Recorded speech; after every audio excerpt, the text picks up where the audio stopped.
Quem cuida tem futuro pra sonhar.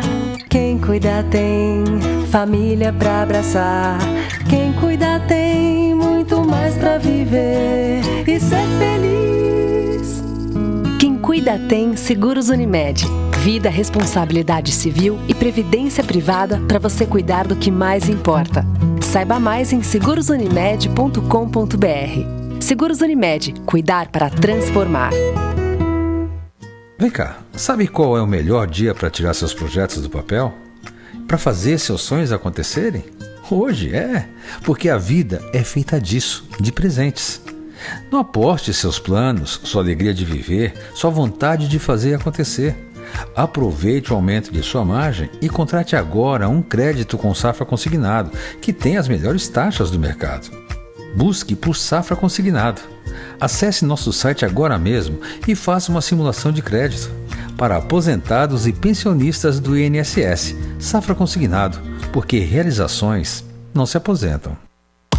Os novos 50 a mais estão cada vez mais atualizados. Linha de vitaminas Vitasai 50 a mais. Descubra sua versão 5.0. Os novos 50 a mais estão cada vez mais atualizados. Linha de vitaminas Vitasai 50 a mais. Descubra sua versão 5.0.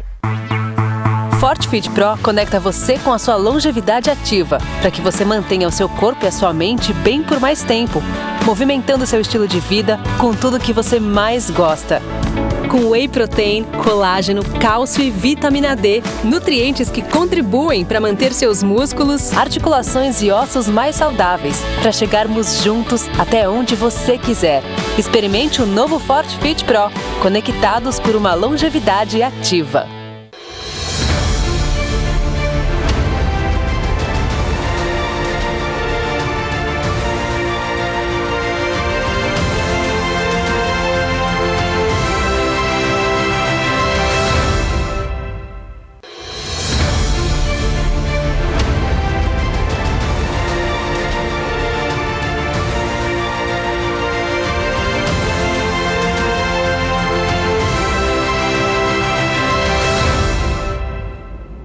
Oi gente, eu sou Celso Camura e eu estou aqui a convite da Feira Longevidade para falar sobre cabelo silver.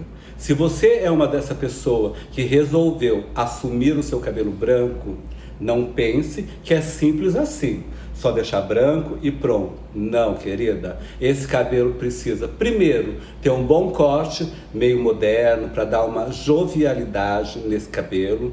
Precisa de hidratação sempre, porque é um cabelo poroso, sem brilho, falta melanina.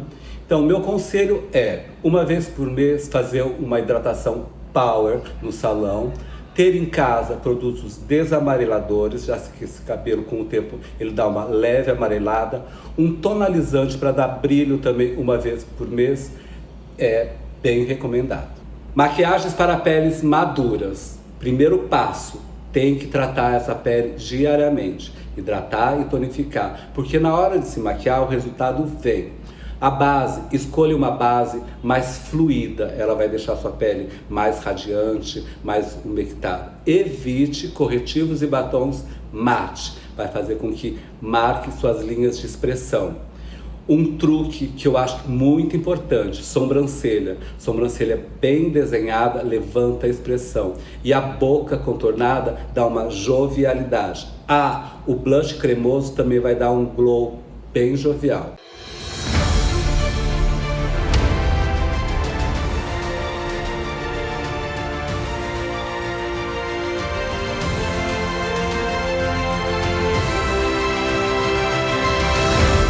Olá, estamos aqui de volta com o nosso congresso da Longevidade Seguros Unimed.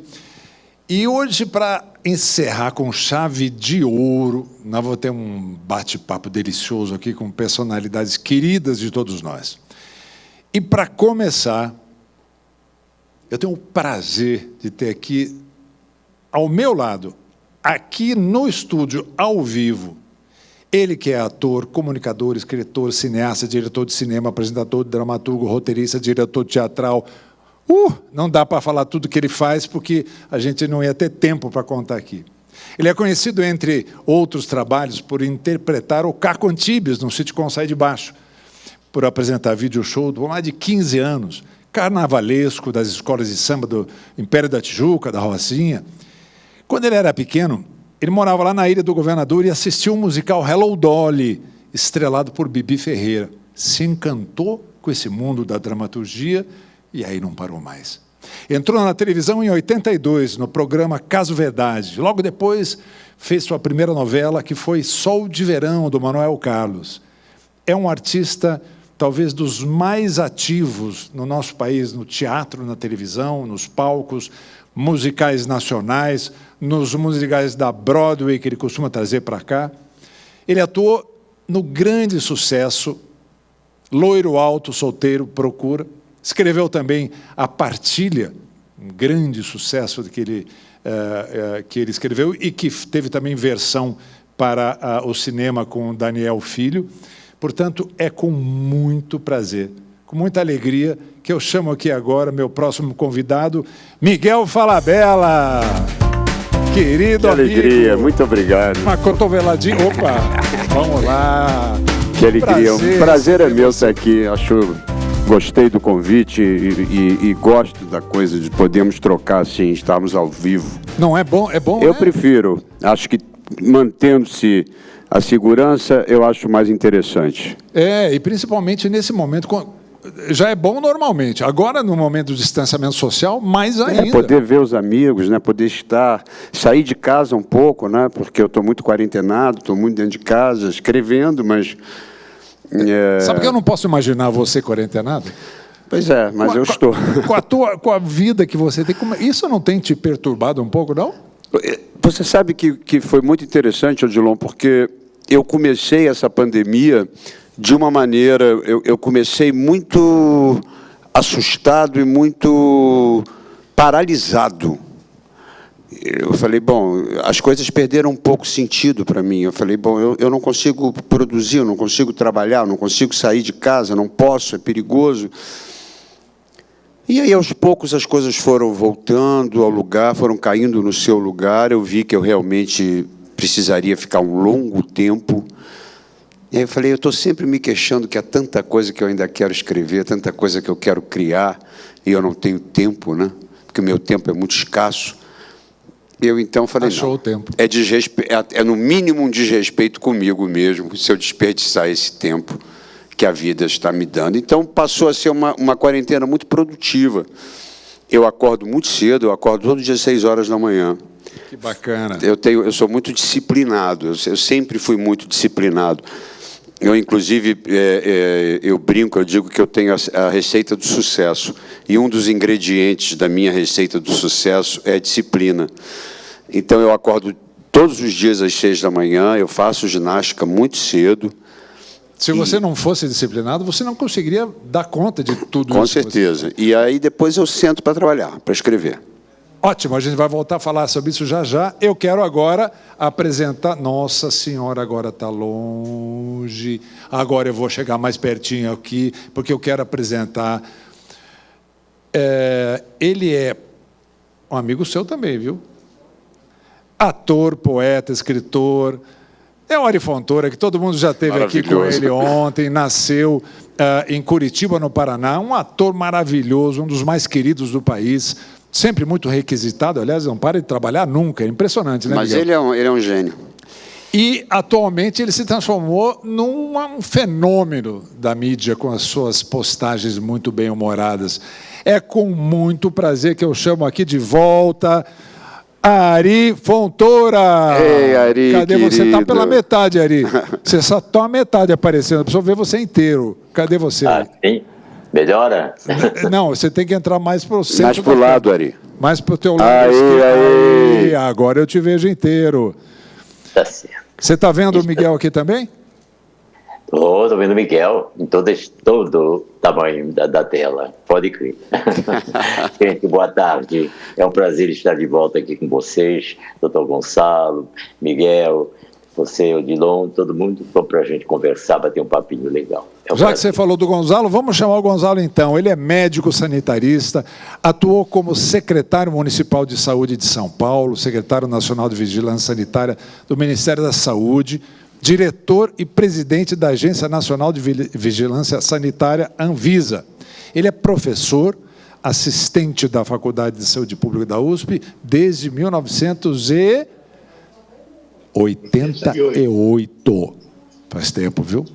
Com muito prazer que eu chamo aqui. Ele também é ator, viu? Vocês vão ver logo. Gonzalo Vecina, que prazer em recebê-lo aqui. O prazer é meu e a honra de estar junto com vocês, as estrelas admiradas. Muito obrigado. Olha, gente, eu quero dizer para vocês o seguinte, esse papo aqui vai ser um papo, nós chamamos ele de talk show, porque vai ser um papo relaxado. Todo mundo pode conversar com todo mundo, perguntar para todo mundo. Miguel, você é co-host. Você vai me ajudar aqui na condução. Pode Miguel, deixar. durante, apresentador de televisão durante anos também, então você tem experiência para burro. Mas o papo é bem relaxado, a gente pode saber perguntar o que quiser de cada um aqui. Deixo com você para começar aí. Ari, você é disciplinado, tem uma coisa que eu gostaria de saber. Você é uma pessoa disciplinada? Sou, e o que está me salvando nessa epidemia toda é a minha disciplina. Olha, desde há muito tempo eu senti que a nossa profissão requeria que você fosse disciplinado. Na TV Globo eu sempre digo, o que eu mais aprendi nesses 50 e tantos anos que lá estou foi a disciplina, disciplinar no meu horário, chegar no horário, não fazer os colegas esperarem, essas coisas todas, né? Cumprir os horários que devem ser, vir para casa para decorar, manter horário para minha vida pessoal, enfim, fazer um mapinha. Sempre fui muito disciplinado, não somente no trabalho, como na vida, no sentido geral. Talvez seja uma descendência inglesa que eu tenho. Não é snobismo não, mas o meu pai era filho de ingleses, então as coisas da minha casa eram todas marcadinhas, a 1 hora tal coisa, 2 horas tal coisa, etc e tal, e eu desde criança fui me habituando, e depois eu sinto que isso me ajudou bastante.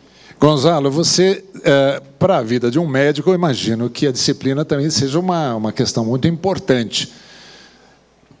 É importante, fundamental, né? Mas eu sou um médico que trabalha com saúde pública e gestão de serviços de saúde. Então, a disciplina é vital, porque nós temos que trabalhar com recursos e falta recursos na saúde. Então, a gente tem que conseguir economizar e multiplicar aqueles recursos que nós temos. E sem método, sem disciplina, esqueça. Não é possível fazer isso. Então, faz parte da minha vida. No começo da epidemia, eu fiquei meio assim, perdido. Mas rapidamente me encontrei e agora estamos muito disciplinados. Muito bem. Miguel, fala uma coisa. Você falou que tem essa disciplina, que você sempre foi assim, e agora dá para entender por que você conseguiu realizar tanto na tua vida, né? Porque eu acho que são vários fatores, Odilon. Acho que são várias coisas que eu venho melhorando ao longo dos anos, né? Porque eu acho que a gente tem que melhorar. A única constância do universo é a mudança, né? Se você não muda, se você não se aprimora, você morre na praia. Então, eu venho tentando aprimorar algumas coisas que eu acho, pontos que eu acho básicos para a sobrevivência e para a longevidade, já que estamos falando disso. Uma delas, principal, na minha opinião, é o agendamento do seu tempo. É a preparação, é de que maneira você organiza o seu tempo. Você sabe que uma das últimas vezes que eu estive com a grande Bibi Ferreira, eu fui vê-la num show, pouco antes dela morrer, ela ainda estava no palco, e ela fazia, acredito que um show por semana, não me lembro, muito emocionante, né? Sempre uma beleza, e eu fui ao camarim, e falei, que coisa impressionante, Bibi. Como é que você... Ela já estava com 90 e muitos. Eu falei, como é que você consegue? Ela falou, eu fico deitada o dia inteiro para conseguir fazer esse show. Eu preciso organizar e dividir a minha energia, que não é muita, ao longo do dia. Então, eu acho que conforme a gente vai envelhecendo, é claro que a nossa energia... O ímpeto é o mesmo. o meu ímpeto... O Ronivon falou isso agora há pouco aqui, que o ser humano, o pai dele dizia para ele, todo ser humano tem a idade mental de 25 anos. E é verdade. É o corpo, só que não entendeu isso ainda. O ímpeto é o mesmo. Eu tenho o mesmo ímpeto da criação, não é? O mesmo ímpeto de sentar de manhã, escrever e sonhar e pensar em... Porque quando eu escrevo, eu já vejo os meus colegas dizendo aquele texto. Mas, obviamente, que você fica mais cansado, né? Tem uma dor, como diz o meu médico, se você não tem nenhuma dor, você está morto, né? A máquina reclama. Reclama. Então, eu acho que organizar o seu tempo, dividir a sua energia é fundamental para você levar a cabo as coisas que você ainda deseja fazer. É verdade isso, Ari? Você que está com uma atividade intensíssima, demais, né? Você não para. Você é disciplinado nessa tua nova fase aí de influenciador digital? Sou. Para o corpo não sofrer muito?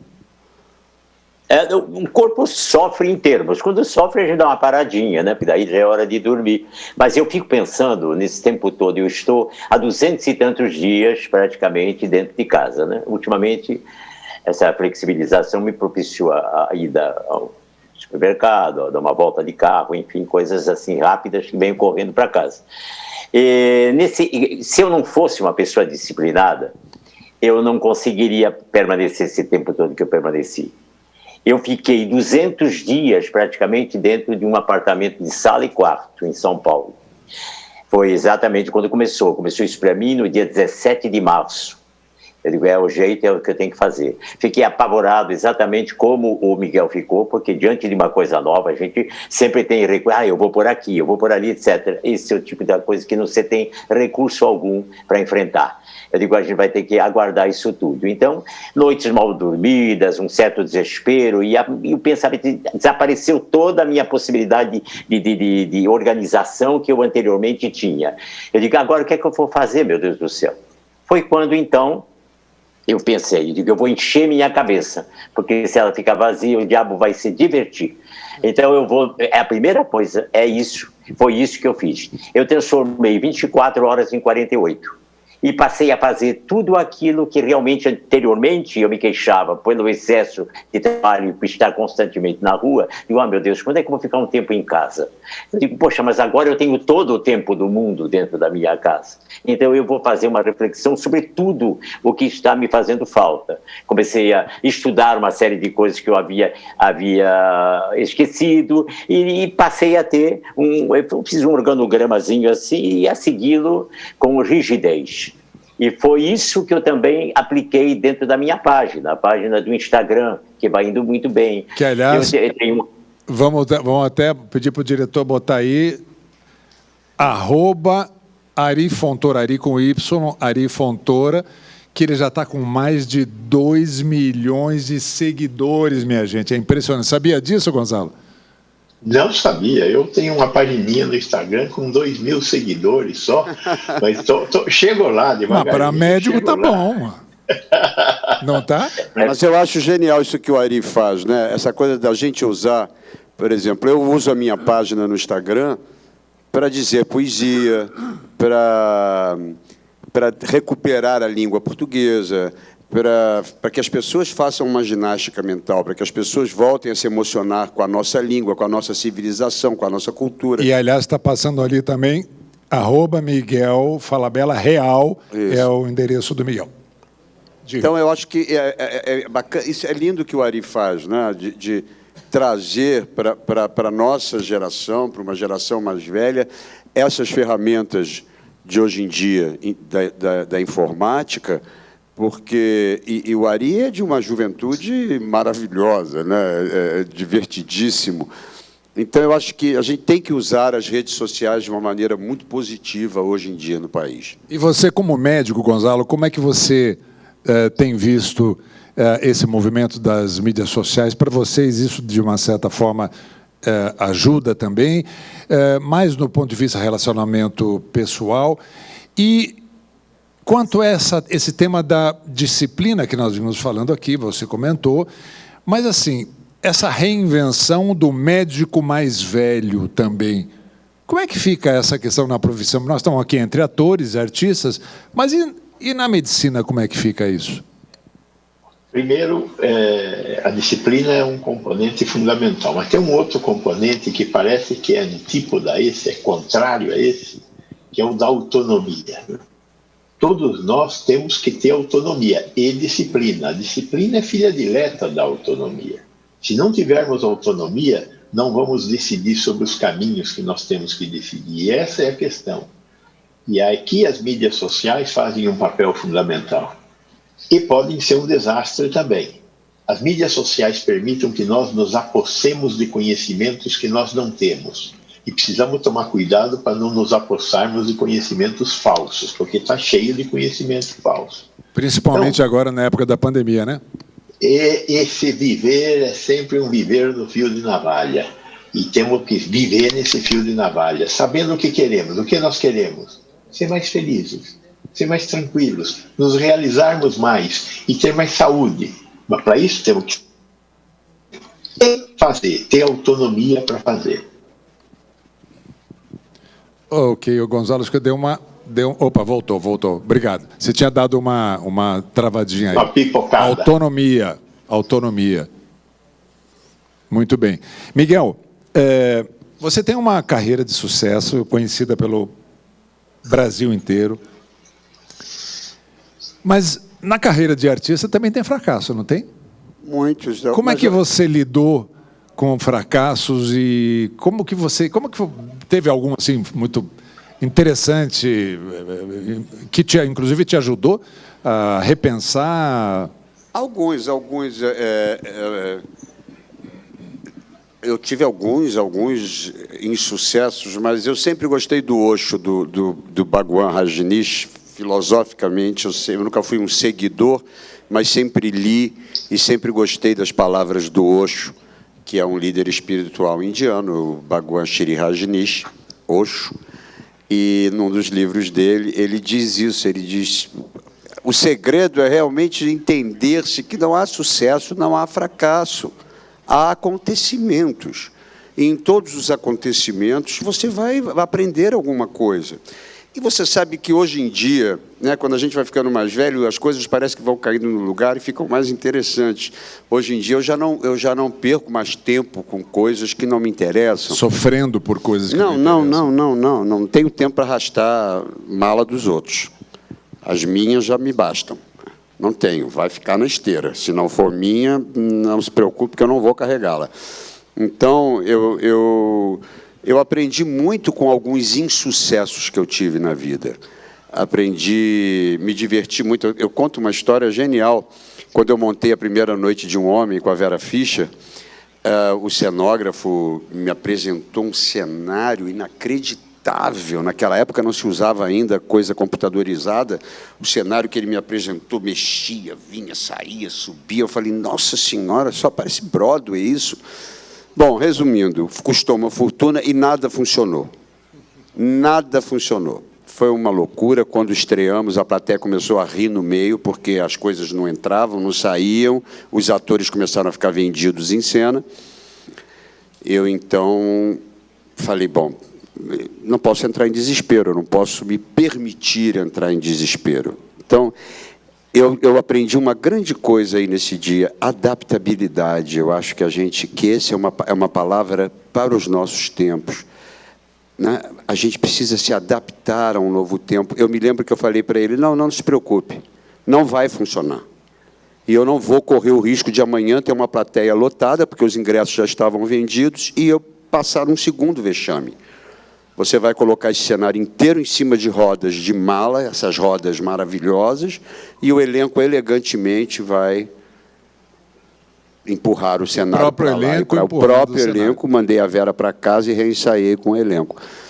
E, enfim, eu acho que a adaptabilidade é um dos ingredientes fundamentais para se sobreviver ao mundo que virá. Porque não se iludam, não é? Temos que desaprender. Tudo aquilo que nós conhecemos. É uma época de desaprender para aprender novos conceitos, novos aprendizados. Adaptabilidade, e vamos acrescentar flexibilidade, seria mais ou menos por aí, né? Você ser flexível como o bambu, né? Você verga, mas não quebra. É como dizem os japoneses, caia 7 vezes e levante-se 8. E Ari, essa flexibilidade você te ajudou na tua vida para você encarar momentos assim também de contrariedades na carreira? Eu falei fracasso, ele falou insucesso, a gente pode falar dificuldades na carreira? Muitas. Que a gente não pode imaginar, a gente fica pensando, acha não, que na vida desses atores famosos é só alegria, né? É só festa, né? Mas tem um outro ladinho também que perturba de vez em quando, né? A minha vida foi sempre muito tumultuada, porque somente eu queria isso para mim. As pessoas todas se negavam a uma primeira oportunidade e tudo mais. Também morava numa cidade menor, na época que eu comecei a fazer teatro, e foi aos 15 anos, era Curitiba. Curitiba era uma cidade que tinha 200 e poucos mil habitantes somente. Não havia uma escola de teatro para começar, para trabalhar, coisa que eu realmente desesperadamente queria. Por imposição da minha família, fui obrigado a fazer um curso superior, que me valeu muito, mas que não serviu para nada, porque eu abandonei, que foi o curso de Direito, e continuei com teatro. E verdadeiramente me profissionalizei quando cheguei no Rio, em 64, quando conheci praticamente todos os amigos, conheci Miguel, conheci uma porção de gente. E tive a oportunidade nesse trajeto de conhecer fracassos e sucessos também. Uma coisa é decorrente da outra. De repente você acredita que uma peça vai ser uma loucura, que vai ser um estouro, que o público vai se permitir a ver, etc. Quando você vê, é o dia da estreia, com os convidados, com os atores que sempre vão, porque o espetáculo é para eles também, e depois no segundo dia não tem ninguém, e assim vai. E depois, então, o que fazer? Ensaiar outra peça e fazer outra peça. É muito difícil. Nós vivemos à disposição do público, não? Se o público está disposto a isso, está disposto àquilo. Como eu sempre fiz comédia e sempre tive o meu humor muito acentuado, eu digo, sem humor a minha vida não vai poder ser tocada. Eu aprimorei muito o meu humor e comecei a ver isso de uma forma razoável e definitiva. Realmente a gente não pode ser só bem sucedido em tudo na vida, né? E você também tem que conhecer o lado ruim das coisas, a vaia e o aplauso. E eu conheci isso graças a Deus, e ainda conheço. E o humor ajuda, né? O humor ajuda a gente passar por essas situações. Graças ao humor, eu tenho esses 2 milhões de seguidores na minha página, porque eu resolvi colocar para eles aquilo que eu sei fazer, que é comédia, brincar com a vida, debochar das coisas, transformar uma tragédia numa comédia, enfim, e escrever com eles a página. E o povo todo escreve comigo, é uma maravilha. E nós estamos nos divertindo e estamos passando esse tempo. É uma bela de uma tapeação, entendeu? E assim a gente faz com que o tempo passe e não que o tempo se estabeleça na gente. Muito bom. Tá bom? Definitivamente. E daí as coisas vão. Muito bem. Gonzalo, na medicina, a gente sempre fala que durante a vida da gente, a gente faz reserva financeira para o futuro, para a maturidade. Mas por que a gente não faz, ou não fomos educados para fazer reserva de saúde para o futuro? Em parte é por falta de conhecimento, né? Porque essa questão de você, por exemplo, se alimentar de maneira adequada é um aprendizado, não vem do nada, né? E nós temos que aprender. Agora nós estamos falando muito, por exemplo, em alimentos superprocessados, ultraprocessados, que são esses alimentos que têm muitos elementos estranhos à nossa alimentação, são os produtos industrializados. Não dá para viver sem produto industrializado. O produto industrializado, ele aumenta a vida útil dos alimentos. Agora, por outro lado, nós também temos que regular um pouco, porque não dá para estar comendo como nós estamos comendo, muito açúcar, muito sal, muita gordura, isso engorda. E a gordura hoje é uma epidemia, pior que o Covid aí, né? 60% da população brasileira é obesa ou tem sobrepeso. E a obesidade faz parte de todo tipo de morte hoje. Nós sabemos, é um processo inflamatório, é um negócio. A Covid mata mais gordos do que quaisquer outros. Então, ganhar esse capital, essa coisa que o Miguel estava falando, que o Ali estava falando, que eles economizam saúde, que a Dercy sabia fazer lá, a Bibi sabia fazer, é uma coisa que se aprende, não é uma coisa que vem do nada. Então, fazer promoção à saúde tem basicamente 2 componentes. Um componente é o conhecimento e o outro componente é a vontade. Eu costumo brincar, eu falo assim, o melhor remédio que existe é o espelho. Quem se gosta, vive melhor. Quem não se gosta, não se cuida. Então temos que aprender a nos cuidar.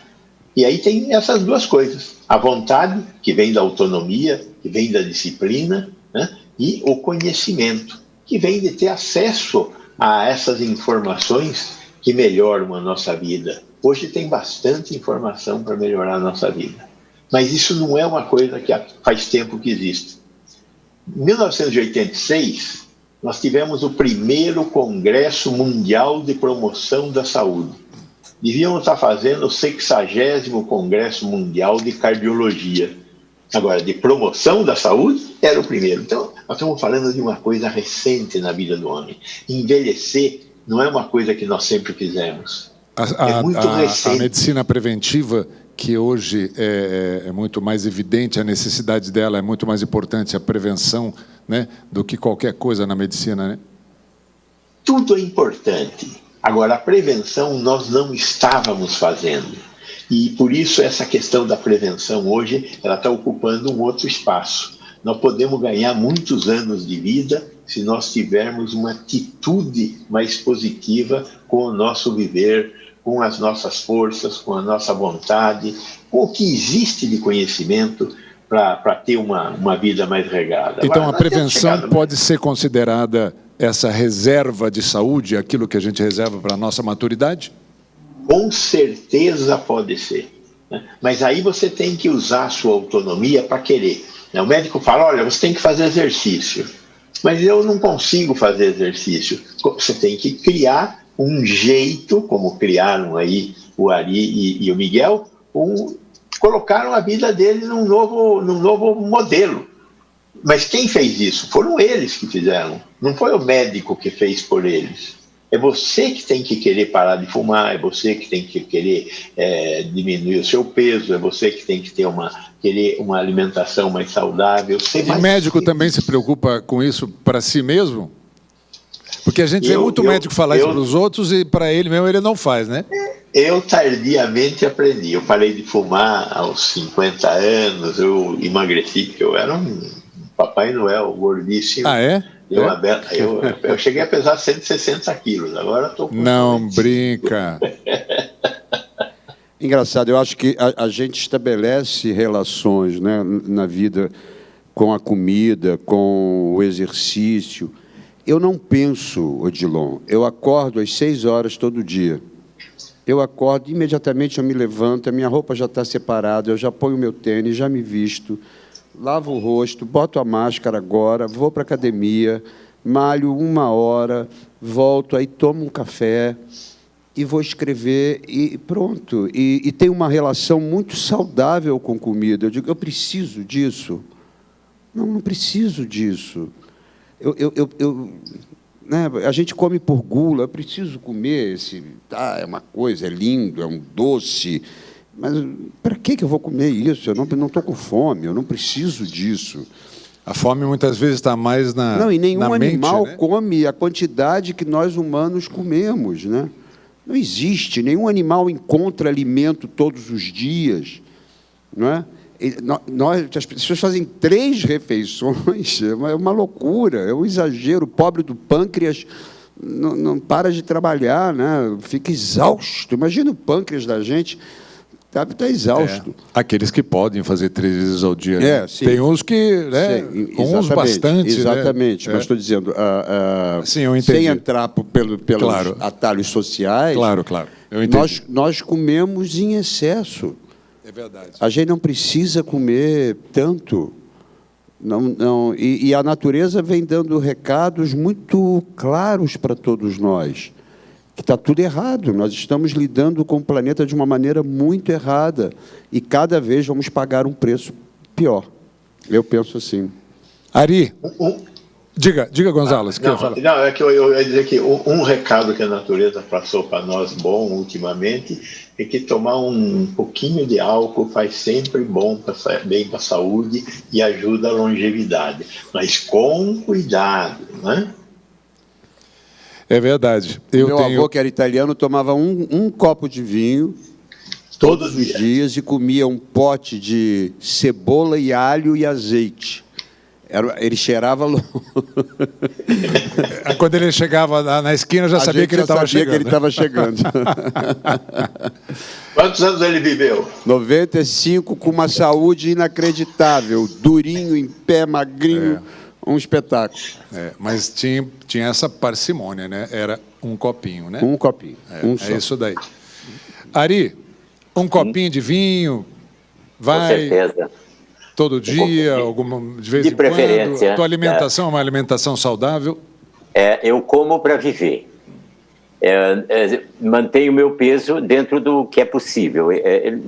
Eu sempre estou com 2 quilos, 1 quilo a mais, às vezes 2 a menos. Eu fico nessa. Não é? Já aquele modelo sanfona. Não como de tudo, eu como um pouquinho e me mantenho legal. Faço exercícios.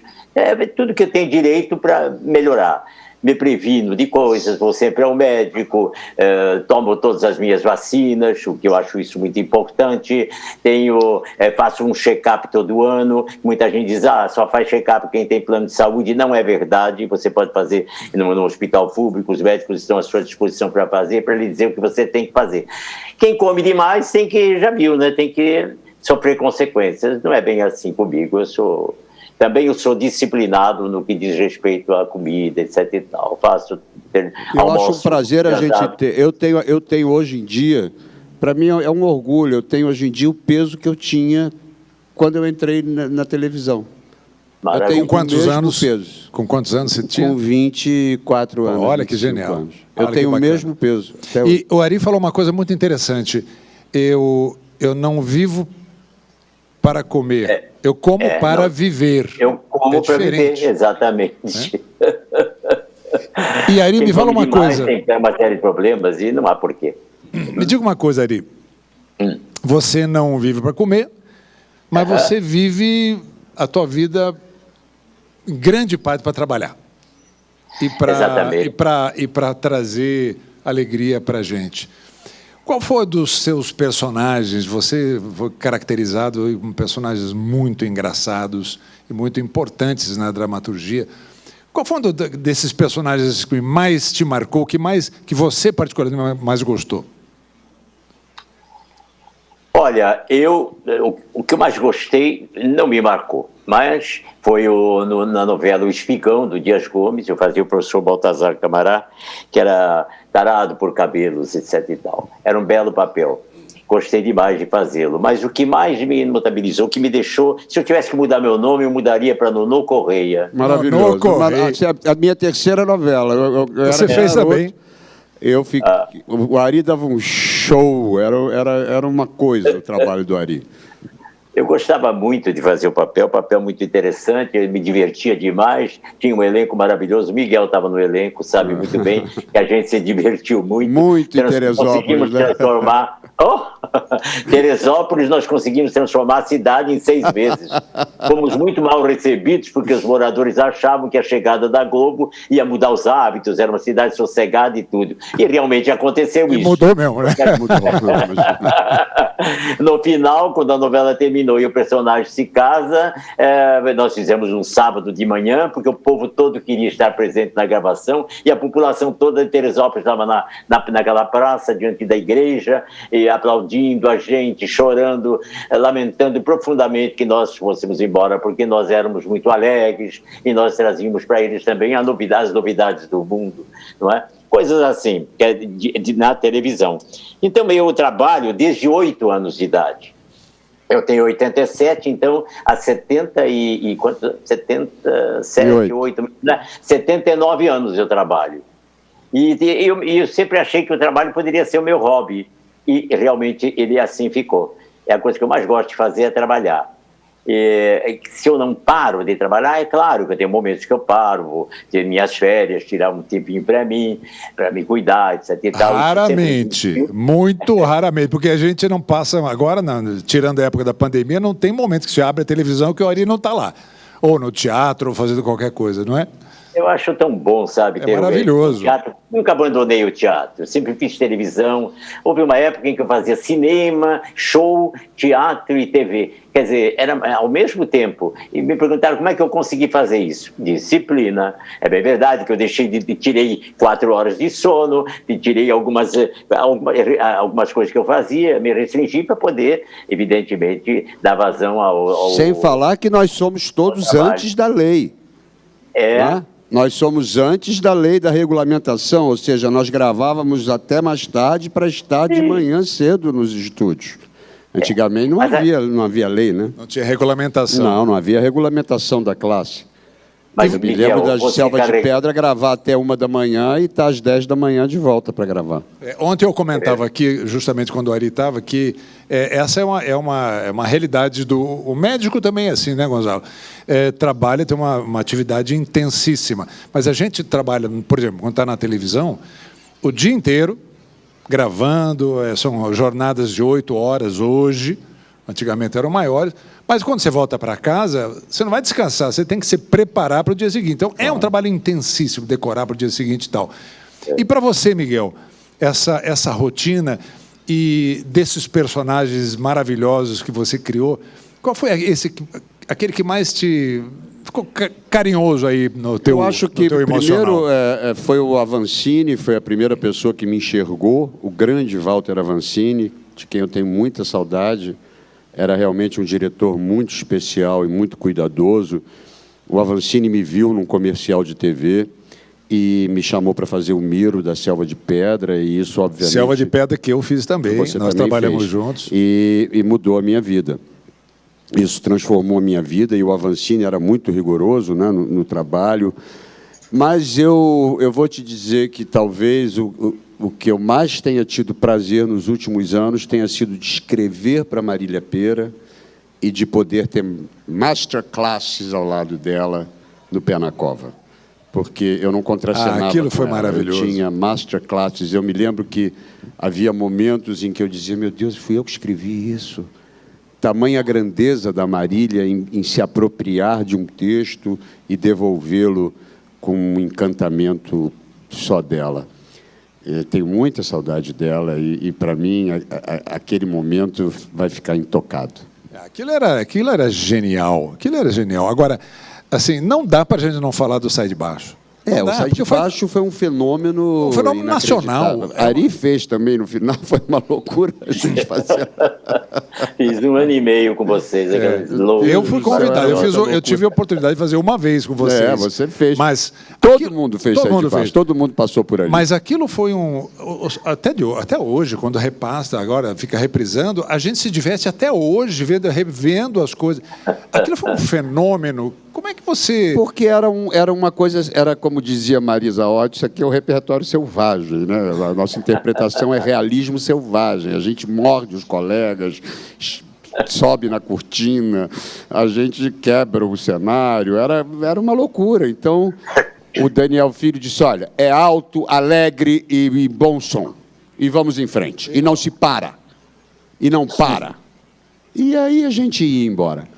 Não, era genial. Você chegou a ver e tomar conhecimento do Gonzalo, do Sai de Baixo? Médico, dava tempo para ver televisão? Bem, veja, eu assisto muito pouco a televisão, mas teve um tempo que eu assistia mais.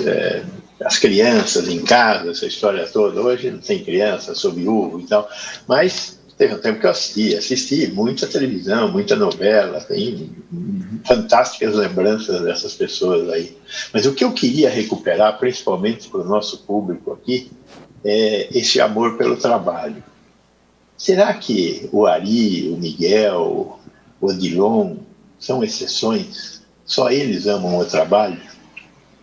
Uma das discussões que a gente tem muito é sobre essa questão do trabalho. O trabalho traz felicidade?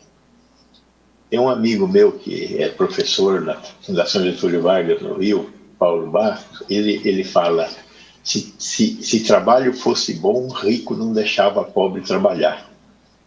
Essa é uma coisa que sempre me preocupa, né? É bom ou não é bom trabalhar? Vocês estão vendo aí 3 exemplos, 4, porque eu também fico feliz trabalhando. Como é que a gente faz para ser feliz trabalhando? Qual é o componente? Eu vou perguntar para esses caras aí. Qual é o componente que faz o trabalho ser feliz? Miguel, Ari e Odilon. Eu acho que né, costuma-se dizer que há trabalhos e há carreiras, né? E que, então, as carreiras seriam mais gratificantes do que os trabalhos. Eu discordo disso. Vou te dar um exemplo meu. Antes né, quando comecei a ter uma idade já, que meu pai falou, chega, corre atrás do seu, está na hora de você começar a virar gente, não vou te dar mais dinheiro, vai arrumar trabalho. Eu fui trabalhar numa concessionária, vendendo carros, e falei, bom, eu tenho que ter algum prazer nisso. Eu tenho que descobrir que eu posso ser bom nisso. Eu sabia que eu era ator, eu sabia para onde eu queria ir, eu sabia qual era o meu objetivo. Mas se era aquilo que estava se apresentando naquele momento, eu falei, eu vou fazer o meu melhor. E você sabe que não entrava uma pessoa na loja que não saísse com carro. É isso. O meu patrão me adorava, ele dizia, menino, é uma coisa impressionante, você vende Kombi para quem vem aqui comprar um Fusca. Era uma coisa impressionante, porque eu tinha muito prazer naquilo que eu fazia, em conversar com as pessoas, e obviamente, eu estava me exercitando, estava usando empatia, estava burilando o meu carisma, que anos depois eu usaria no palco. Que bonito, é isso, é uma coisa mais de então, personalidade, eu acho, por exemplo, né? Um grande exemplo, eu acho que é a dona Luísa, do Magazine Luiza, né, que era uma vendedora e que gostava tanto do que fazia, que virou o que virou. É isso, exatamente isso. E para você, Ari? Tudo que você faz na vida por amor não é sacrifício nenhum. Tá? O importante é você descobrir o que você realmente quer. Eu tive essa felicidade, muito criança eu já sabia que eu queria ser ator, que eu queria trabalhar, me envolver com teatro, com arte, cantar, essas coisas todas. E eu fui indo, e mesmo sozinho, mesmo sem estímulo, as pessoas achavam interessante, mas eu acho que isso aí não vai servir para nada, para os outros, para mim serviu a vida inteira. Eu sempre toquei a minha vida com muito amor. Não me sinto sacrificado, me sinto absolutamente feliz. E sem trabalho, seja ele de que espécie for, se eu não fosse ator, palavra que eu iria trabalhar em outro local e trabalharia com o mesmo afinco, sobretudo se eu gostasse, é preciso gostar. Quando você descobre o que você realmente quer, você é dono do mundo, não tenha dúvida. É verdade, veja que Miguel e Ari falaram mais ou menos a mesma coisa, né, Gonzalo? Eu lembrei agora, vocês falando, de uma frase do Goethe, que dizia que quando você se compromete com alguma coisa, toda uma sequência de ações no universo começam a acontecer para aquilo se realizar. É de onde veio aquela história, o universo conspira a favor, veio dessa frase. Quando você se compromete com alguma coisa, uma sequência de ações no universo começa a se movimentar para que aquilo aconteça. Portanto, ele conclui, se você tem um desejo, um sonho, um plano, vá atrás para realizar, vá fazer. Porque a coragem convoca o gênio, o poder e a mágica. Maravilhoso. A coragem Perfeito. é que quando você se compromete, você começa a pensar. Coragem, poder. É o poder que a coragem te traz. Você começa a planificar, você começa a pensar positivo. E a mágica é o imponderável. Você planificou, você foi, você acreditou e, de repente, a coisa acontece. Agora, não é aquela... E aí as pessoas que estão vendo de fora falam assim, mas cara sortudo, dá tudo certo para ele. Não, não é dar tudo certo. Ele se comprometeu com a vida. Então, eu acho que existe, sim, uma diferença entre carreiras, pessoas que têm a oportunidade de trabalhar numa carreira que amam. Isso é maravilhoso. Mas muita gente não tem esta oportunidade. são obrigados a trabalhar. Agora, descobre-se o prazer, e aí não é pela carreira, é pela vida. Como eu acho que a falou, gente descobre prazer, por exemplo, em ser disciplinado, que é chato. Eu me lembro da Cláudia Raia, quando a gente fazia musical, a Cláudia Raia, ela, todos os dias, de domingo a domingo, ela corria na esteira cantando a trilha sonora. Não era uma coisa boa, era cansativo, né? Mas ela dizia, não, a gente tem que descobrir prazer de fazer isso. E eu aprendi muito com ela, a ter prazer na disciplina, em ser disciplinado, em ser uma pessoa que se propõe a fazer alguma coisa e faz bem feito, e, principalmente, olhar para o outro. Não é? A neurociência, nos anos 90, cientistas italianos descobriram os neurônios espelho, que é um grupo de neurônios que faz com que a gente consiga, em última análise, colocar-se no lugar do outro. Eu acho que esse tempo de pandemia foi um excepcional tempo para que nós pudéssemos lustrar os nossos neurônios espelho e aprender alguma coisa, ter um olhar com mais compaixão para o outro. Sem dúvida. E, principalmente, acho que é através do desenvolvimento pessoal, respondendo aí ao Gonzalo, não sei se a gente chegou a responder, mas, assim, é muito mais pelo desenvolvimento pessoal, como ser humano, que você alcança os prazeres e as alegrias e os resultados positivos na tua vida, né? Você não pode separar a vida profissional da vida pessoal. Né? Aquela velha história, não misture o pessoal com o profissional, isso não existe. Não seja um workaholic, seja um work lover. Exatamente. Seja um apaixonado pelo trabalho, não um viciado em trabalho. E quando a gente não está vivenciando um trabalho que é realmente uma paixão da vida, a gente tem que se apaixonar, como você mesmo disse, pelas pessoas que estão ali, pelo aquele ambiente, pelo aquele universo, e dali outros caminhos surgirão e aparecerão. Claro, porque todos nós já tivemos experiências terríveis, né? Tivemos diretores perversos, momentos difíceis nas nossas carreiras, não é? Eu sempre, Vicente Pereira, o saudoso Vicente Pereira, dizia uma coisa maravilhosa. Eu dizia, Vicente, não estou aguentando mais isso. Ele dizia, isto também passará. Gonzalo, era mais ou menos isso a sua pergunta? Eu acho que esta é uma coisa muito importante para a nossa plateia. Um dos grandes problemas do envelhecer é, para que eu sirvo? O que eu vou fazer agora? Nós temos que envelhecer sabendo que nós servimos, que nós somos fundamentais, que nós temos que continuar, que nós somos importantes. Mas nós é que decidimos a nossa importância. Vocês estão vendo aqui um grupo de... Bom, eu sou velhinho, o Ari com certeza, os outros são mais... Como não? Todos aqui nós já somos... Todos já passamos dos 60. Silver, todos Silver, já passamos dos 60, que somos considerados idosos no Brasil. Como a nossa plateia então, também. Foi uma provocação, foi só uma provocação. O que eu acho que é importante para a plateia é que essa sensação de inutilidade... Nós temos que remover da nossa vida e temos que encontrar a felicidade. Por quê? Nós não somos idiotas, nós somos felizes. Por quê? Porque nós colocamos aí aquela coisa que o Nilon acabou de falar, o gênio, a magia e o poder. Né? Tivemos essa coragem. Todos nós temos que fazer isso. Você que está assistindo, se prepare e faça. E outro ponto que eu acho importantíssimo, até já que nós estamos caminhando nessa coisa do desenvolvimento pessoal, né, do crescimento, amadurecimento do ser, pergunta a você, Ari, espiritualidade faz parte deste movimento de amadurecimento? Ou de crescimento? Sem dúvida alguma. De uma importância vital. Você tem que acreditar em alguma coisa. Eu, por exemplo, não sou católico, eu deveria ser católico, minha família toda é, mas eu tenho uma tendência à espiritualidade muito acentuada. É o que mais me agrada. Eu acredito que a gente vai ter um outro espaço, com certeza, não é? E que ele poderá ser muito bom se você também batalhar por isso aqui. Haverá uma seleção.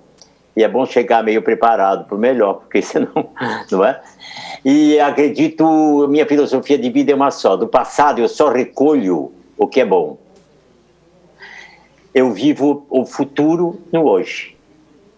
Então eu tenho envelhecido muito bem, graças a Deus, me cuidando para sempre o minuto que eu vivo. Eu não quero... Não, é bem verdade. Você não guarda para o futuro o que sobra, sim. O que não sobra, evidentemente, não tenho qualquer problema com relação a isso, entende? É claro que eu tenho, se um dia eu parar de trabalhar por contingências outras que a mim não pertencem, Deus que sabe, eu saberei como ficar, etc e tal. Mas eu não trabalho para o amanhã é utópico, eu não sei se eu tenho amanhã. Eu estou agora aqui, de repente posso ter um ataque qualquer aqui e acabar aqui mesmo, porque chegou o meu momento. Eu acho que todos nós sabemos que temos um final, pronto, mas não sabemos o dia, a hora e o momento. Então, para que ficar pensando nisso? Hoje é importante, cada minuto a gente tem que viver, tem que espremer o relógio de uma maneira tal e viver com otimismo, pensando que o minuto seguinte será melhor ainda do que esse minuto que você tem, sabe? Esquecer as amarguras, que isso não, ninguém é caranguejo para olhar para trás, para andar para trás. Compreende? Essas são filosofias pequeninas, de bolso, coisas triviais, mas que na síntese vale muito. Mas não é nem um pouco trivial, nem um pouco trivial. Aliás, eu queria dizer justamente isso. O que você acabou de relatar é uma descrição de espiritualidade, de caminho espiritual, que é diferente de religião e religiosidade. É uma coisa interessante que eu queria chamar a atenção, e Gonzalo, você depois... Eu gostaria de ouvir o seu depoimento sobre essa questão também como médico, cientista.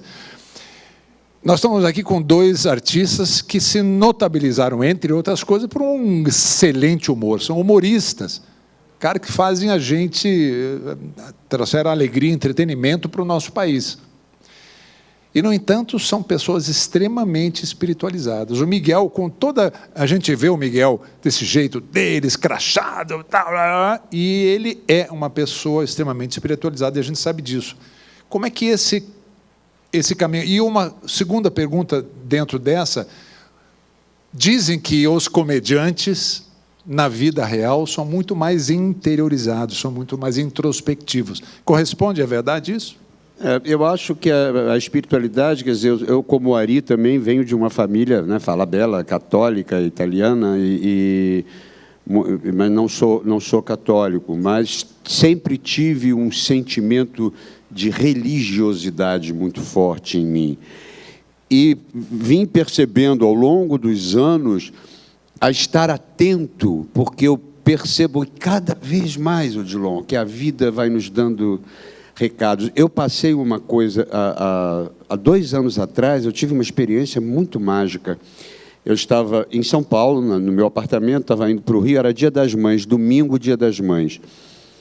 E eu vim no carro, eu perdi minha mãe muito cedo, minha mãe biológica, perdi muito cedo, e eu vim no carro e pensando, eu não pude dar nada a ela, eu não pude proporcionar nada a ela, né? Eu não pude presenteá-la da maneira que eu gostaria, e, enfim.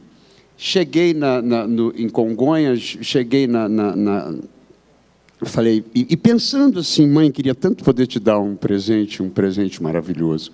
Quando eu cheguei e falei para a menina, meu amor, vem aqui, porque a menina não fez meu check-in, faz o meu check-in.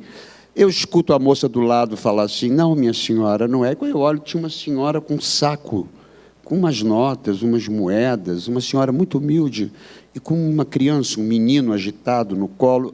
Resumindo, a filha tinha falecido aqui em São Paulo, era viciada em crack, ela tinha vindo do interior de Sergipe para buscar o neto, que não a conhecia, e ela disse, eu não posso ficar 3 dias no ônibus com esse menino, ele não me conhece, eu não tenho ninguém, eu não sei como. Eu falei, é o presente da minha mãe. Olha aí que loucura, eu estou pensando nisso, e a minha mãe disse, está aí o presente que eu quero. Quer me presentear? Tá aí do pronto. Lado. Mande-a de volta, mande. Eu falei, claro, mas na mesma hora. Comprei a passagem, mandei que a companhia ficasse, né, a colocasse, porque ela não conhecia, e ela não sabia quem eu era. Ela não sabia nada, ela não sabia, ela não tinha a menor noção de quem eu era. Então, eu fico Isto atento. É religiosidade. Eu fico atento, porque a vida vai dando esses sinais, a vida vai te mandando esses sinais. E é tudo um ciclo, tudo se fecha, é a roda, não é? é isso aqui. Se você quiser, você pode sair dela e observá-la. Mas é muito interessante. Que bonita história. Essa é uma história que é bastante... ilustra bastante, inclusive, muitas passagens de livros sagrados, de diversos livros sagrados. E é impressionante isso, porque a vida sempre nos coloca esse tipo de situação. Quando a gente se dirige ao alto, né, ao Criador, e dizendo assim... É a história do compromisso, é a história do Goethe. Quando você se compromete com alguma coisa. Eu quero dar o presente para minha mãe. Ah, quer? Está aqui. É isso. Está aí o presente para o Einstein dizia que o universo nunca diz não para a gente. Ele fala assim, você quer ser deprimido, triste, raivoso, infeliz? O universo fala, ok, pode ser. Agora, não, eu quero ser feliz, eu quero ser isso, eu pretendo aquilo, eu quero crescer. Ele fala, vamos embora, estou com você. Claro, e é isso, né? Com certeza. Doutor Gonzalo, diz aí, como médico, e também quero o seu testemunho pessoal, espiritualidade é importante? Eu não tenho dúvida de que é importante. Eu sou um descendente de espanhol cético. Porém, eu não creio em bruxas, pero que las hay, las hay. Ah, las hay. Eu sou um temente, né? Como meu pai era um temente. Minha mãe era religiosíssima, católica, fervorosa, mas eu cresci temente e continuo temente. Experiências como essa que o Miguel relatou, tive muitas.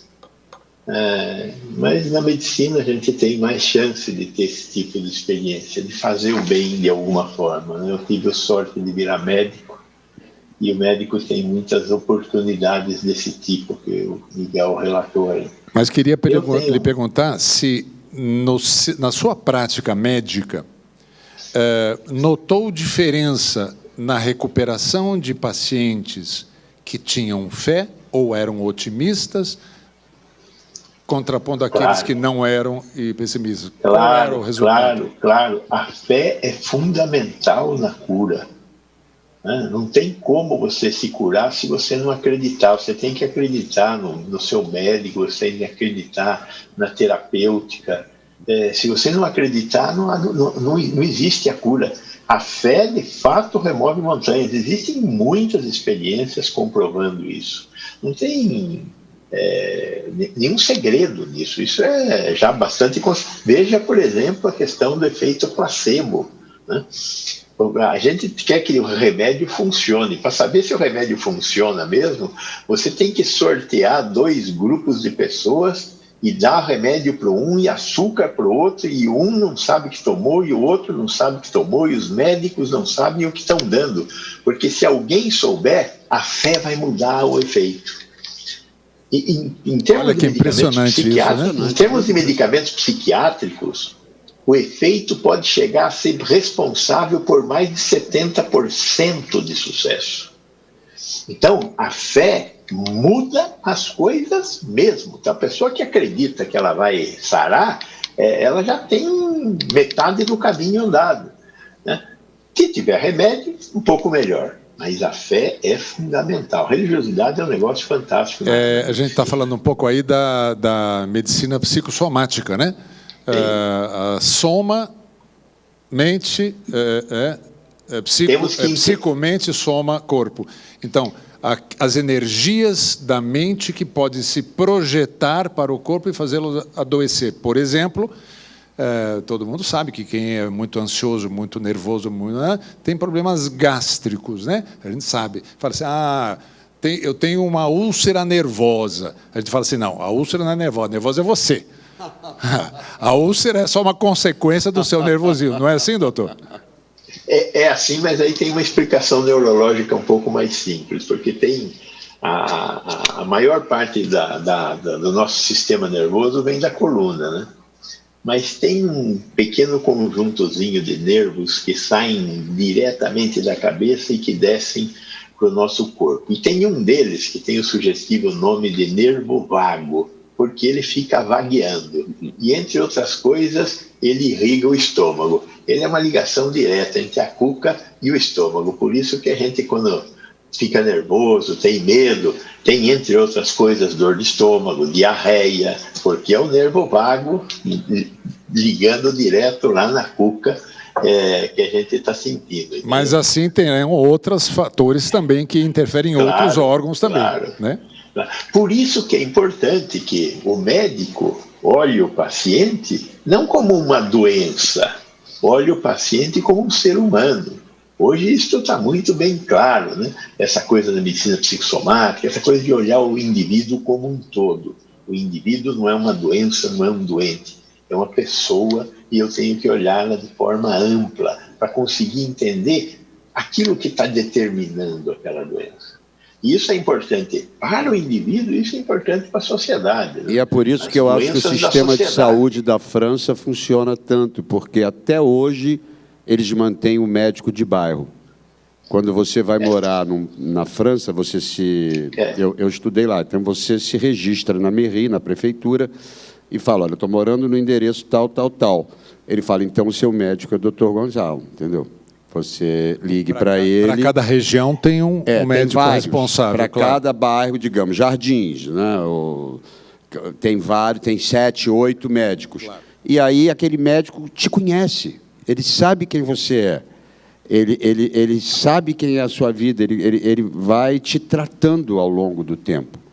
É muito interessante. O SUS hoje está implantando isso, 60% da população brasileira tem acesso à saúde da família, que é um médico que cuida de mais ou menos 2.500, 3.000 pessoas. Maravilhoso. Isso muda tudo. Eu me lembro uma vez, quando era secretário de saúde do município, fui visitar uma favela aqui no Jardim Ângela. E estamos andando lá nas vielas da favela, de repente tinha lá uma casinha à venda, né? Vende-se esta casinha com estratégia da saúde da família. Ou seja, o médico da saúde da família valorizou a casinha do sujeito, entendeu? É incrível. Porque é isso que você falou, ter um médico que conhece você, conhece a sua família, sabe o que está acontecendo e o que precisa ser feito para ser melhor. Precisamos lutar pelo SUS, hein, minha gente? Isso. Vamos... Com certeza. Com certeza. Agora, queria mudar um pouquinho, dar uma viradinha aqui no nosso bate-papo. Queria saber um pouquinho, já que a gente falou sobre tecnologia, e aí eu mando por aí direto, a tecnologia ajuda a gente a envelhecer bem? Quais são os desafios de uma idade mais madura para a gente lidar com esse fenômeno da tecnologia de todas as formas, computador, mídias sociais, etc. e tal. E depois eu quero ouvir também do Dr. Gonzalo saber o que isso significa para o desenvolvimento cognitivo da pessoa mais velha. Ari, para você, qual foi a importância? Foi só uma questão de você aproveitar esse meio para realizar esse trabalho, mas isso também te estimulou mentalmente de outras formas? Sem dúvida. Eu sempre fui muito curioso e jamais desprezei as coisas novas. Isso jamais aconteceu. Fui tocando. Quando surgiu o problema de TV, eu fui um dos primeiros a comprar. A telefonia celular, eu já tinha no que aconteceu. Eu sou ávido de conhecimento, assim, curioso. Curioso demais.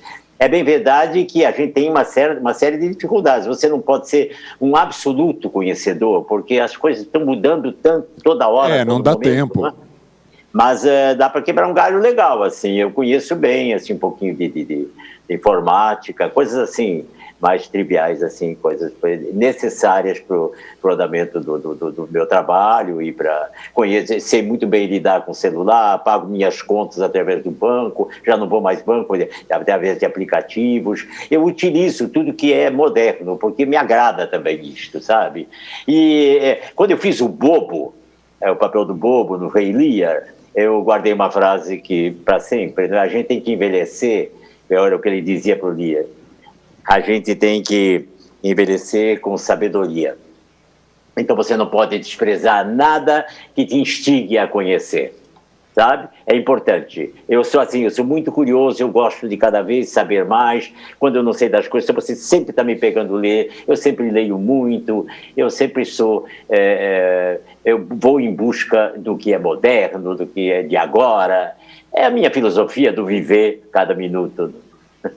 E você, Miguel? Eu acho fundamental. Eu acho que a tecnologia, não só dominá-la, mas aproveitá-la, por exemplo, eu me cerco de um campo vibracional muito positivo, porque eu acho que isso determina a minha saúde, determina a minha criação, escutar coisas boas, ouvir gente interessante, não é? Encontros com pessoas notáveis que a internet me proporciona hoje em dia.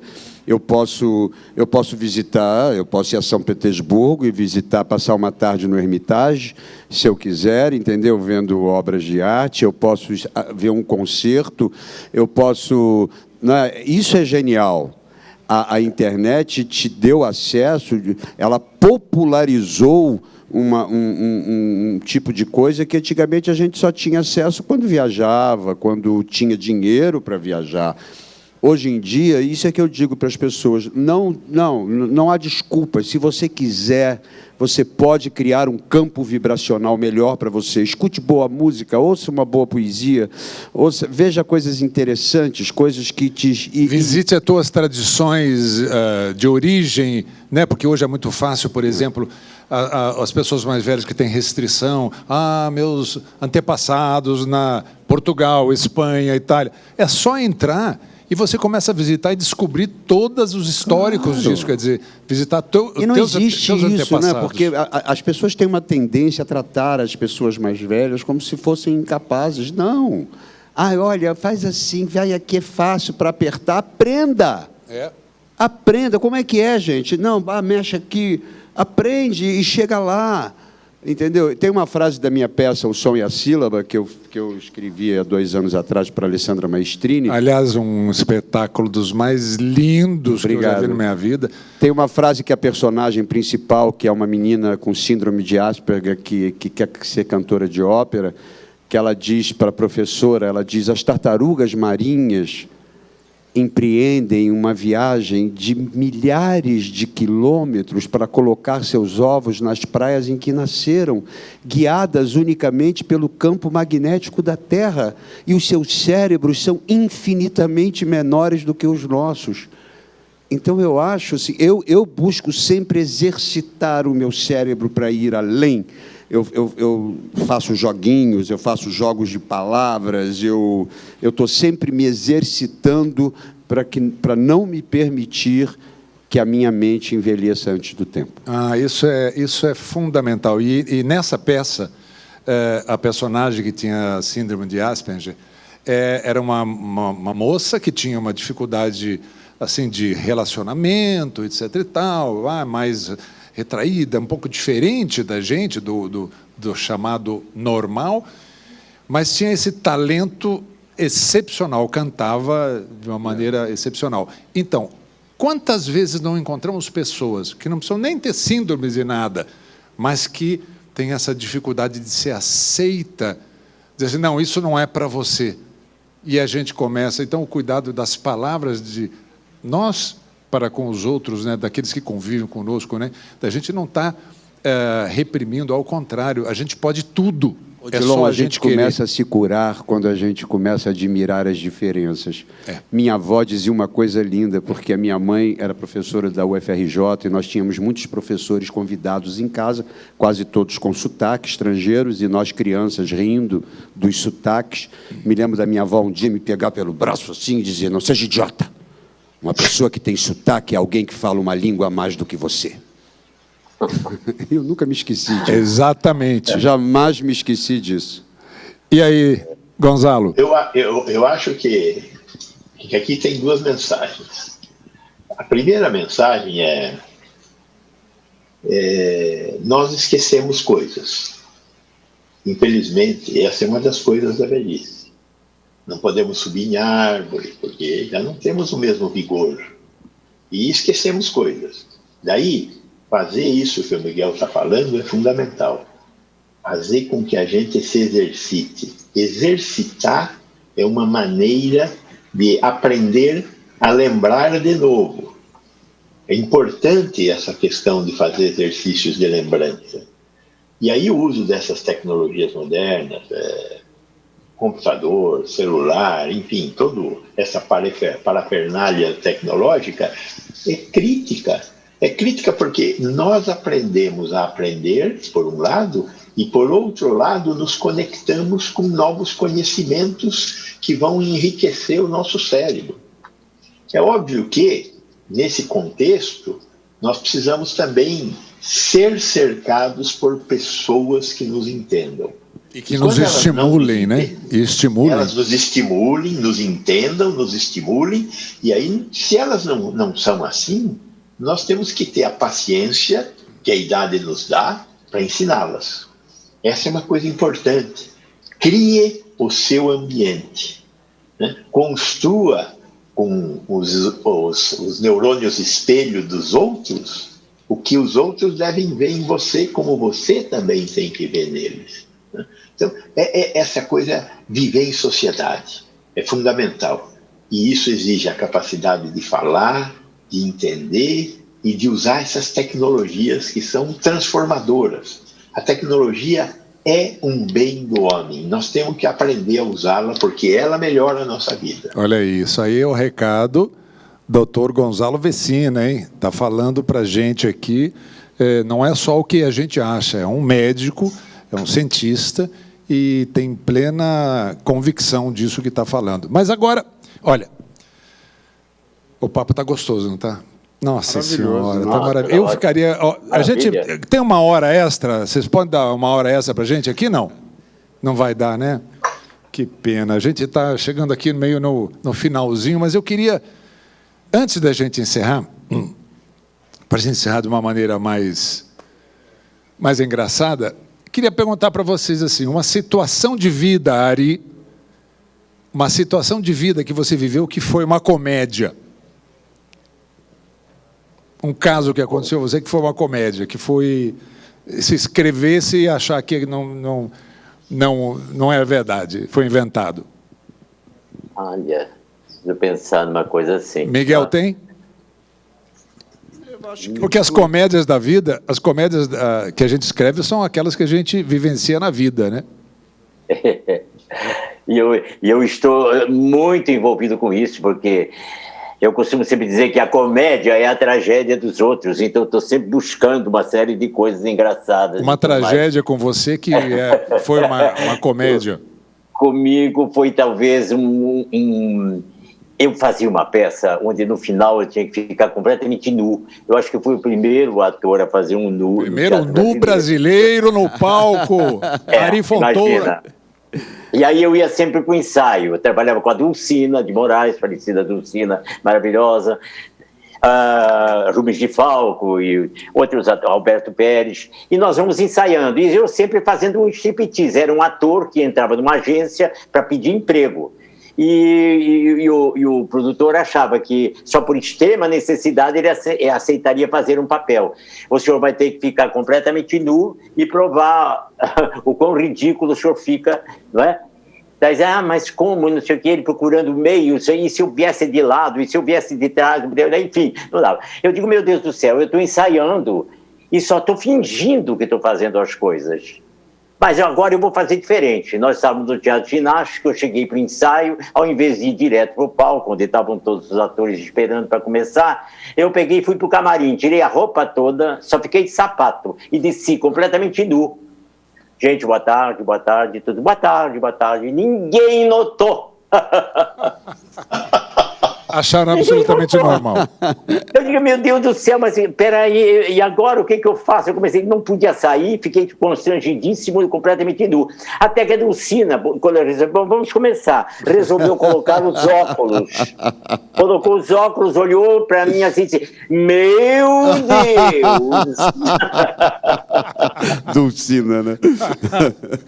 Genial. Meu Deus. Genial. E você, Miguel? Eu tenho uma história muito louca com a Vancini também, na Selva de Pedra. Tinha uma cena que o meu personagem, o Miro, acordava de um pesadelo porque o pai o tinha abandonado na estrada, com o nosso amado e querido Tony Ramos, contracenando com Tony, e Tony sempre muito cauteloso e muito cuidadoso com o colega, né? Muito amoroso. Gentil, né? Muito gentil e te dando todas as...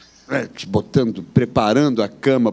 O Tony tem isso de lindo, né? Ele bota a bola na beira do gol para você fazer o gol. E o Avancini falou, eu quero lágrima. Eu não adianta interpretar, eu quero lágrima. Eu quero verdade. E quem disse que vinha lágrima? Não vinha tudo, mas não vinha lágrima. E aí eu dizia para a maquiadora, me dá um cristal japonês para botar aqui. Ele dizia, não, emocione-se. Bom, enfim, Odilon, aquilo parou e o Tony falava, calma, companheiro, calma, respira fundo, companheiro, calma. E ele parou o estúdio, os técnicos todos assim, pendurados nas câmeras, falando, porra, quando é que isso vai acabar? Teve uma hora que ele virou-se e falou, eu peço desculpas ao estúdio, não é? Vamos cancelar hoje, cancelar essa cena. Típico dele. Desculpa a todos, mas eu achei que eu tinha contratado um ator. Eu aí falei, peraí, Avancini. Ele falou, gravando! Esse era e aí eu não conseguia mais parar de chorar. E a cena, até o Jô, quando eu fui no Jô, contei essa história, o Jô passou a cena. É um momento maravilhoso, porque eu fiz, realmente, eu estava ali despedaçado. Genial. Agora, eu tenho certeza, Miguel, tenho certeza, Ari, vocês vão concordar comigo, que na vida de médico também tem comédia.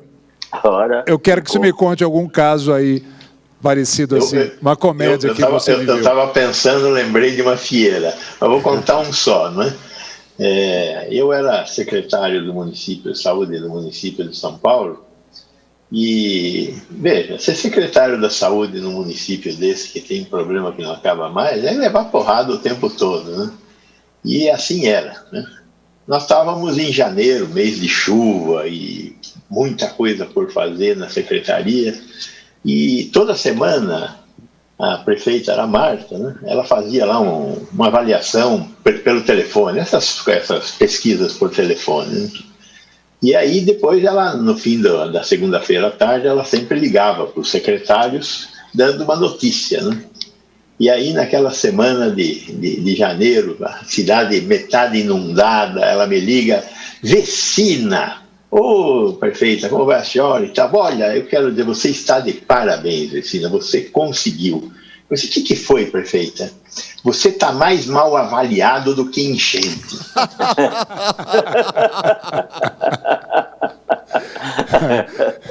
Então, olha que tem comédia em todo lugar, né? E a vida tem que ser assim, sem humor a gente não vai a lugar nenhum, né? O Vicente Pereira dizia uma coisa linda, ele dizia, não é que eu só gosto de comédia, mas ver um teatro lotado e não ouvir uma única gargalhada me parece um desperdício de vida. Exatamente. Olha, meus queridos amigos, vocês não sabem o prazer que eu e todos que estão nos assistindo aqui agora tiveram em acompanhar esse bate-papo de personalidades tão queridas, tão amorosas, tão humanas como vocês.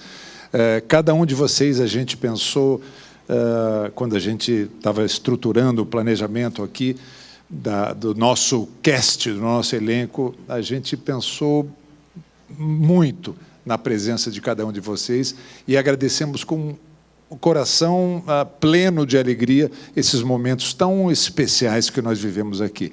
E para a gente encerrar, eu queria deixar para cada um de vocês um momento final para vocês, suas palavras finais. Vou começar aqui pelo Dr. Gonzalo, por gentileza. Olha, para mim foi uma imensa honra, uma satisfação muito grande poder conversar com vocês sobre longevidade. O que nós fizemos hoje à tarde foi muito lindo. Muito obrigado pela oportunidade. Nós que agradecemos a essa companhia deliciosa por esses momentos que tivemos juntos aqui, Gonzalo. E até breve. Mas fique aí, não vai não. Ari Fontoura, meu querido, queridíssimo amigo Ari Fontoura. Foi um prazer, eu vou tomar a liberdade de ler uma frase para vocês aqui, que é do livro O Último Voo do Flamingo, do Miyakoto. Somos madeira que apanhou chuva. Agora, molhadas, não acendemos nem damos sombra. Temos que secar a luz de um sol que ainda há. E esse sol só pode nascer dentro de nós. Eu achei isso muito bonito, condizente para o momento que vivemos, desse isolamento que estamos sentindo. Muito obrigado pelo prazer de estar aqui conversando com todos vocês. Obrigado por ter se lembrado de mim. E até breve, se Deus quiser. Muito obrigado. Se Deus quiser. Brigadíssimo você, meu querido. Fala, Bela, você foi uma luz aqui para a gente hoje, você estando presencialmente, então, iluminou mais ainda o nosso encontro. Um prazer, sempre um prazer estar contigo, Odilon. Adorei conhecer o Gonzalo. E Ari Fontoura, para a nossa categoria, é Sir. Sir Ari Fontoura. Exatamente. Mas é uma referência, Eu fico emocionado porque é uma honra imensa esse homem. Eu vi o Ari ao longo da minha vida. E é uma beleza ver um ator dessa grandeza que se reinventa aos 87, entendeu? Que se reinventa e nos mostra que a vida é muito divertida e é muito curiosa. E já que ele terminou com Mia Couto, eu gostaria de também terminar com uma frase que eu adoro, que é da Marguerite Yourcenar, do Mémoire d'Adrien, que ela diz o seguinte: a luz se foi, e agora nada mais resta a não ser esperar por um novo dia, um novo sol, nascido do mistério do tempo e do amor do homem pela luz. Que lindo, que lindo. Muito obrigado, muito obrigado. Olha, ouçam os aplausos que seguramente estão acontecendo agora em todos os lugares aí. Pessoal daqui, pessoal de casa, muito obrigado, queridos. Um beijo para cada um de vocês. Obrigado por essa participação tão linda. Ah, que pena, né, gente? Que peninha. Que peninha a gente ter que encerrar essa nossa programação da primeira edição do Congresso. O Longevidade Expo Fórum continua, né? É um evento relevante para a gente discutir junto com a sociedade desafios e oportunidades de um mercado que impacta consideravelmente a vida das pessoas mais velhas, né? Agradecemos muito a participação dos nossos convidados, que enriqueceram de uma maneira brilhante a nossa vivência, com suas experiências e seu profissionalismo. Obrigado a você que se conectou aqui com a gente, com a Seguros Unimed, nesses 2 dias de evento. Desejamos muita paz, muita saúde, muita luz, fé, esperança, e que possamos nos encontrar também presencialmente em 2021. Um grande abraço, obrigado pela sua companhia, um beijo, saúde, se cuidem. Mafê, agora é com você. Vamos para o break, Odilon. Vamos para o break, depois a gente volta com mais painel. Vamos para o break. Olha aí, eu já estava tão emocionado com toda essa história que eu esqueci. Break e a gente volta já já com vocês. Beijo.